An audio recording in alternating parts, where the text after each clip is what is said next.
खुदावंद यीशु मसीह में प्यारे भाई और बहनों, आज हम पास्का त्योहार का यानी ईस्टर का तीसरा एतवार में प्रवेश कर चुके हैं और आज के इस पवित्र दिवस में खुदावंद हम सबों को उसके ऊपर मनन चिंतन करने के लिए और हमारे आध्यात्मिक यात्रा के ऊपर मनन चिंतन करने के लिए बुलाहट प्रदान करते हैं। आज के सुसमाचार यानी आज के अंजिल संत लूकास के मुताबिक लिया गया है, उसका 24 अध्याय 13 से लेकर 35 तक। आप लोग अपने अपने घर में जहाँ कहीं भी है बाइबल खोल के पढ़ सकते हैं, फिर एक बार मनन चिंतन कर सकते हैं। हम जितनी बार मनन चिंतन करते हैं उतनी ही बार हमें ईश्वर की आशीष आती है और ईश्वर की उपस्थिति को हम उस पवित्र वचन के द्वारा महसूस करते हैं। तो आज के सुसमाचार में यह बताया गया है कि दो शिष्य एमाउस के ओर यात्रा कर रहे थे। एमाउस एक गांव का नाम है। वे यरूशलेम से लेते हुए एमाउस की ओर जा रहे थे, इसलिए कि उन लोगों को ऐसे लगा कि प्रभु यीशु मसीह मर गए और चले गए। उनको ये विश्वास में नहीं था, उनको ये निश्चित में नहीं समझ में आया था कि प्रभु ईसा मसीह जी उठने वाले हैं। इसीलिए उसी दिन सुबह यानी जिस दिन प्रभु यीशु मसीह का पुनरुत्थान हुआ, उस दिन ये लोग एमाउस की ओर यात्रा कर रहे थे। दुखी थे, उन्हें जरूर दुख का महसूस हुआ, क्योंकि उन लोगों ने ये सोचा था कि ईसा मसीह एक बहुत बड़ा नबी है और उन लोगों ने ये भी सोचा था कि ईसा मसीह उन लोगों को रोमियो साम्राज्य से और ऐसे राजनीतिक तरीकाओं से, गलत शासनों से बचाएंगे। लेकिन अभी तो वो चले गए हैं। निराशा के साथ दुखी होते हुए वो एमाउस बोल के गांव है, उस गांव के ओर चल रहे हैं। प्यारे भाई और बहनों, अगर देखा जाए सुसमाचार में ये बताया गया, वे दुखी थे जरूर, लेकिन दुख में डूबते हुए भी उस खुदावंद ईसा मसीह की बात ही चिंतित कर रहे थे, उस खुदावंद के बारे में ही बातचीत कर रहे थे, उनके खुदावंद के बारे में ही विमर्श रहते थे। हम अपनी जिंदगी में किस किस चीज़ के बारे में बातचीत करते रहते हैं? शायद हम कैसे अच्छी ज़िंदगी जिए, कैसे एक बहुत बड़ा मकान जो अच्छा दिखाई देता हो वैसे मकान कैसे हम बनाए, या कैसे हम अच्छे गाड़ी खरीद ले, या कैसे अच्छे बांग्लों को हम प्राप्त करिए, या कैसे मैं अपने नाम इस समाज में और मेरे जनसमूह के बीच में या जहाँ कहीं भी रहता हूँ वहाँ मैं कमाई कर सकूँ, या कैसे मैं अच्छे नौकरी करते हुए अच्छे से बहुत धन रत्न इकट्ठा कर सकता हूँ, इत्यादि यदि बहुत कुछ हम चिंतित करते हैं। और ऐसे चीज़ों के बारे में ही हम अपनी ज़िंदगी में नहीं, लेकिन पारिवारिक ज़िंदगी में, परिवार में भी मनन चिंतन करते रहते हैं, सोचते रहते हैं। लेकिन क्या कभी हम ईसा मसीह के बारे में गहरी तौर पे मनन चिंतन किए हैं या करते हैं? हर दिन हर समय जब कभी हम घर पे हैं, एक दूसरे के साथ कई बातचीत करते ही रहते हैं, लेकिन क्या कभी हम ईसा मसीहा, हमारे खुदावंद ईसा मसीहा की शक्ति के बारे में मनन चिंतन करते हैं? ईसा मसीह के बारे में और ईसा मसीह के द्वारा हमें जो बुलाहट प्राप्त हुआ है, हमें जो जिम्मेदारी दी गई, क्या उसके बारे में हम मनन चिंतन करते हैं, बातचीत करते हैं? शायद नहीं। जितने बार उनके बारे में हम मनन चिंतन करते हैं, जितने बार उनके बारे में बातचीत करते हैं, उनके वचन पढ़ते हैं, उतने ही बार हम खुदावंद को मुलाकात करते हैं, उतनी ही बार हमें खुदावंद की आशीष महसूस होती है, खुदावंद की उपस्थिति महसूस होती है। जरूरी है कि हम अपने घर के बारे में, परिवार के बारे में, अपने जिंदगी के बारे में, अपने कार्यक्रम के बारे में, काम दाम के बारे में मनन चिंतन करें, ये जरूरी है। लेकिन ये भी जरूरी है कि जिस खुदावंद ने हमें काम दाम करने के लिए शक्ति देते हैं, परिवार को संभालने के लिए आशीष बरसाते हैं, उस खुदावंद के बारे में भी हम मनन चिंतन करें, उस खुदावंद के बारे में भी हम बातचीत करें एक दूसरे के साथ। प्यारे भाई और बहनों, जब हम मनन चिंतन करेंगे खुदा के वचन के ऊपर, खुदा के बारे में, ईसा मसीहा के बारे में, तब हम खुदावंद के साथ मुलाकात कर लेंगे। ऐसे ही हुआ ना, ये दो शिष्य भी दुख विमर्श में थे, दुखी थे, फिर भी वो जब ईसा मसीह के बारे में चर्चा कर रहे थे तब ईसा मसीह खुद जाके उनके साथ शामिल हो गए और उनके साथ चलने लगे। कितनी अच्छी बात है। उनके बिना जानकारी से खुदावंद खुद आ जाते हैं जब उनके बारे में हम बातचीत करते हैं। तो इसीलिए आज माता कलीसिया हमें बुलाहट प्रदान करते हैं कि हम खुदा के बारे में भी सोचें, खुदा के बारे में भी बातचीत करें और खुदावंद खुद ही हमारे पास आ जाएंगे और हमारी जिंदगी के साथ साथ हमारे परिवार के साथ साथ चलने लगेंगे।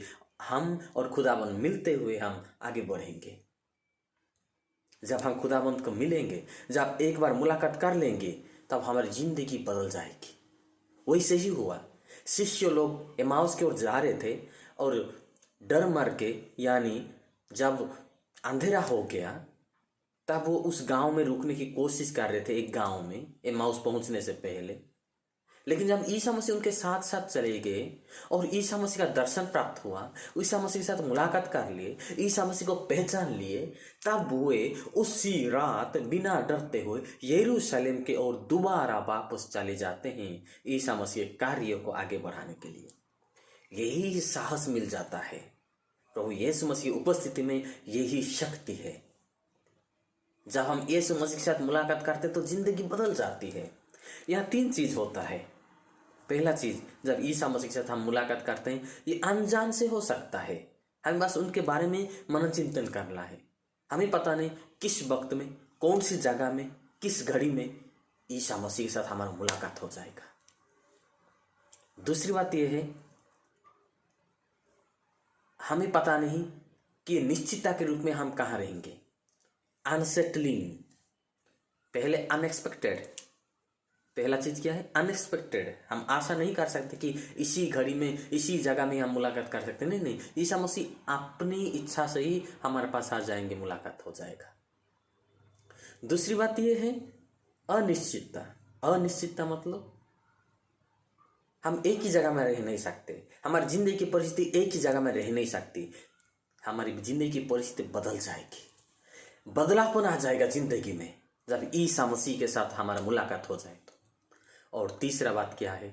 जब ईसा मसीह के साथ मुलाकात हो जाएगा तो हमें जिम्मेदारी के साथ अधिकार मिलता है। कौन सी अधिकार, कौन सी जिम्मेदारी? अधिकार यह है कि यीशु मसीह के नाम से हमें कार्य को आगे निभाना है। जिम्मेदारी ये है कि जिसको भी ईसा मसीह के साथ मुलाकात हो जाता है, उन सब को उस ईसा मसीह का नाम को, ईसा मसीह की शक्ति को, ईसा मसीह को आशीष को, ईसा मसीह की उपस्थिति को दूसरों के ओर लेके जाना है। दूसरों को भी बताना है, दूसरों को भी उस नई जिंदगी के अनुभव को देना है। प्यारे भाई और बहनों, हम भी उन 2 शिष्यों जैसे हैं।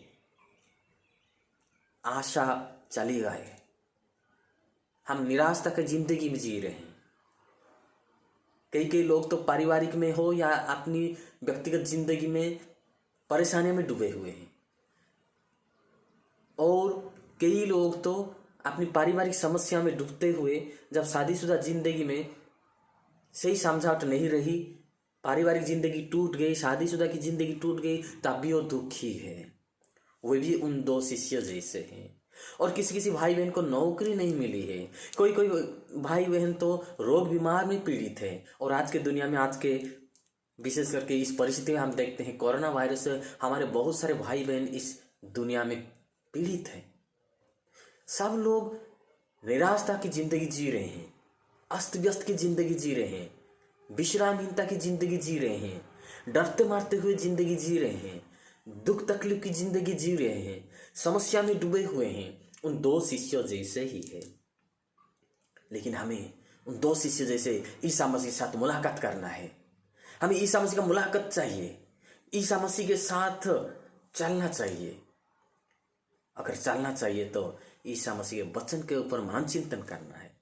ईसा मसीह को हम उस तरीकाओं से, 2-3 तरीकाओं से मुलाकात कर सकते हैं। एक तो उनके वचन पढ़ते और मनन चिंतन करते हुए और उस वचन पर विश्वास करते हुए।